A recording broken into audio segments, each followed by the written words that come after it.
الصيف هل علينا بالفاكهة بتاعته الجميلة. عاشقين بقى البطيخ يجوا بقى معايا في الفيديو كده، تعالوا نوروني علشان هتستفادوا. انا عاملة الفيديو ده اصلا ليكم.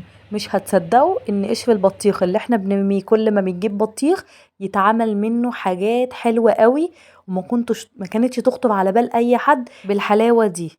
ازيكم حبايبي، عاملين ايه؟ يا رب تكونوا في خير. فنزاتي الجمال، يلا بقى، لو لسه ما اشتركتوش في القناة يا ريت تشتركوا وتصلوا على الرسول علشان نشوف الجمال والحلاوة دي طلعت من قشر البطيخ. معقولة؟ معقولة بتملي بيتك بالخير؟ يعني كمان بتجيب البطيخة ب70 80 جنيه وكمان بتستفيدي بالقشر بتاعها وبيطلع بالحلاوة دي. بصوا بجد لونها حلو قوي وبدون ألوان صناعية، ومش ببالغ، ده لونه الطبيعي اكن مربى مشمش يا جماعة. واحلى من المشمش كمان. ازاي ده بتتعمل من قشر بطيخ؟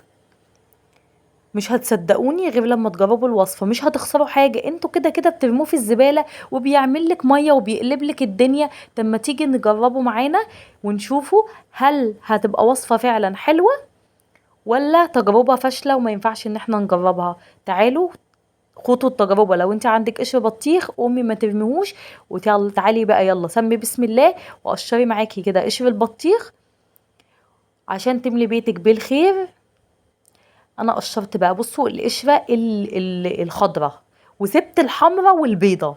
تمام، انا سبت القشره يعني زي ما انتوا شايفين كده.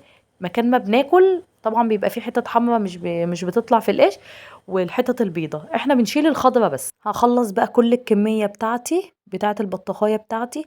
انا جبت البطيخاية كنت جايبها، طبعا ان احنا عارفين ان البطيخ لسه نازل واسعاره طبعا غالية خالص، فالبطيخ بيتراوح كده يعني ما بين الاسعار بتاعته ما بين 70 و80 وفي ب50 وفي ب60، بس الاحجام يعني ايه مختلفة. فجات لي فكرة ان انا اعمل مربى من قشر البطيخ، وقلت ان انا مع نفسي كده قلت لو طلعت حلوة هنزلها لصحابي واخواتي وفنزاتي طبعا علشان خاطر يجربوها، بس لما انا اجربها الاول واشوفها معتمدة ولا لا. فلقيتها فعلا معتمدة جدا وطعمها حلو جدا جدا. ومش هتصدقي ان هي معمولة من قشر بطيخ خالص. طعمها دايب دوب وناعمة جدا، زيها زي اي مربى بتعمليها في البيت، فراولة مش تين، اي مربى بتعمليها في البيت ما تختلفش عنها خالص والله بجد. المهم ان انا بعد ما خلصت تقشير البطيخ شطفته طبعا كده وحطيته في مصفى يصفي. وبعد كده جبت المبشرة بتاعتي وبدأت ان انا ابشره كله عادي على الناحية الخشنة زي ما انتوا شايفين كده. هخلص كل الكمية بتاعت البطيخ وبعديها هتشوفوا هنعمل ايه. يلا بقى، لو لسه ما اشتركتوش في القناة يا ريت تدعموني باشتراك ولايك لو عجبكم الفيديو. لو انتوا لسه معايا انتوا احسن ناس. ولو الفيديو طبعا شايفين ان هو يستاهل ما تبخلوش عليا بلايك وتعليق حلو، انا بشوف تعليقاتكم بتبسطني جدا جدا. انا خلصت كل الكمية بتاعت قشر البطيخ، بشرتها كلها تقريبا كيلو من بشر البطيخ. طبعا البطيخ واحنا بنبشره كان بينزل المية بتاعته، احنا هنسيبه زي ما هو كده بميته، مش هنحط له مية خالص. وطبعا الواحد لما بيكون مخزن حاجة بجد بتفيده جدا. انا كنت مخزنة قشر برتقال مجفف زي ما انتوا شايفين كده، وجه وقته انا كنت مخزناه عشان الكيكة، بس استخدمت منه معلقتين على المربى بتاعت البطيخ. وعصرت ليمونة، عصرة ليمونة بس كده عليهم. وما بتديهاش مزازة خالص والله، بتديها طعم حلو قوي، بتحسي ان هي عامله شبه المشمش. وكوبايه من السكر، كوبايه واحده بس من السكر وهتطلع معاك. وبعد ما هنضيف السكر هنقلبها تقليبه كويسه كده، وبعديها هنرفعها على النار. اول حاجه على نار عاليه، وبعديها هنبدا نهدي النار للنص علشان ما تتحرقش معانا زيها زي اي مربى.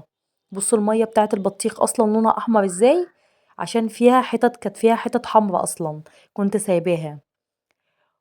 بس هي دي كل المكونات بتاعتنا. هنفضل بقى سايبينها على النار لحد ما تغلي وتستوي وقشر البطيخ يستوي تماما. وبعد ما يستوي بقى هعمل لكم منها حاجات حلوة كتير. اول حاجة تقدري تاكليها زيها زي اي مربى في عيش بقى فينو، عيش توست، عيش بلدي. جربيها بجد هتدمنيها، بجد هتدمنيها. انا من ساعة ما عملتها وانا قلت مش هرمي قشر البطيخ تاني.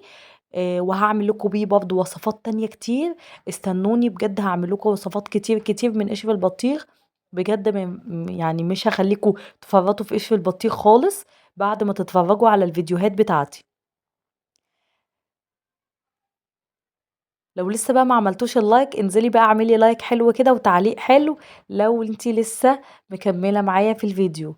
ولو لسه مشتركتيش في القناه، اتمنى ان انتي تشتركي في القناه عشان يوصلك مني كل جديد. بصوا انا كده بقى هي بدأت تغلي معايا، والميه بقى بتاعتها كده بدأت تزيد، يعني طبعا اللي هو بيطلع القشر بيطلع الميه اللي جواه كلها. هفضل سايباه بقى لحد ما يغلي والميه بتاعته تنشف والسوائل كلها تختفي وما يبقاش فيه سوائل خالص.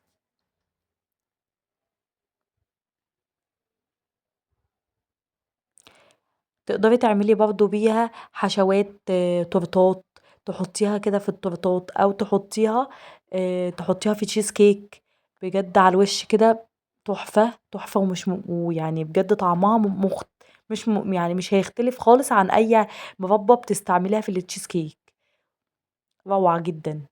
بصوا بقى بعد ما استوت يعتبر نص سوا كده كده، بدأت نص سوا، المية بدأت تنشف والسوائل بدأت تختفي شوية. طبعا مش هننزلها من على النار غير لما السوائل تنشف تماما.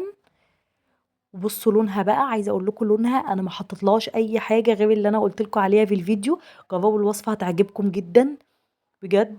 مش هتخسروا حاجه، كل حاجه موجوده في البيت. سكر طبعا، قشر البطيخ هيبقى موجود عندك، كوبايه سكر، هتحطي له عصره ليمون. ممكن يعني تستغني عن قشر البرتقال لو مش موجود عندك. لو موجود عندك حطيه، هيضيف للوصفه، هيخلي طعمها. ولو مش موجود عندك قشر البرتقال تقدري تستغني عنه عادي، مفيش مشكله. بصوا بقى انا عايزه اوريكم اللون بتاعها بدون الوان صناعيه، ده لونه بجد. انا ما حطيتش اي حاجه خالص، وكده خلاص كان بدأ يخش معايا في السوا. بصوا بقى انا ما نزلتوش من على النار غير لما اخد القوام ده. هجيب بقى كده بعد ما برد تماما. بصوا مفيش اي سوائل خالص، زيه زي اي مربى.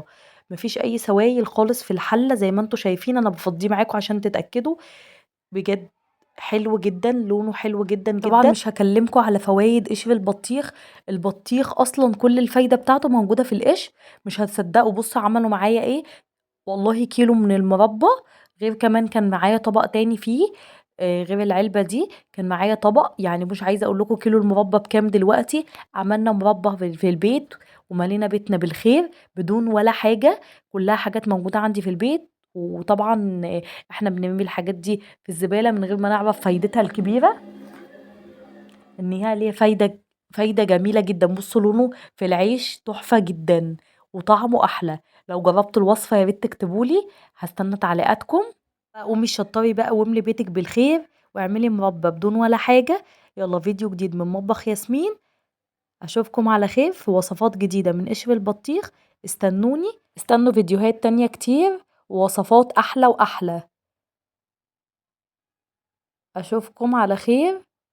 السلام عليكم ورحمة الله وبركاته.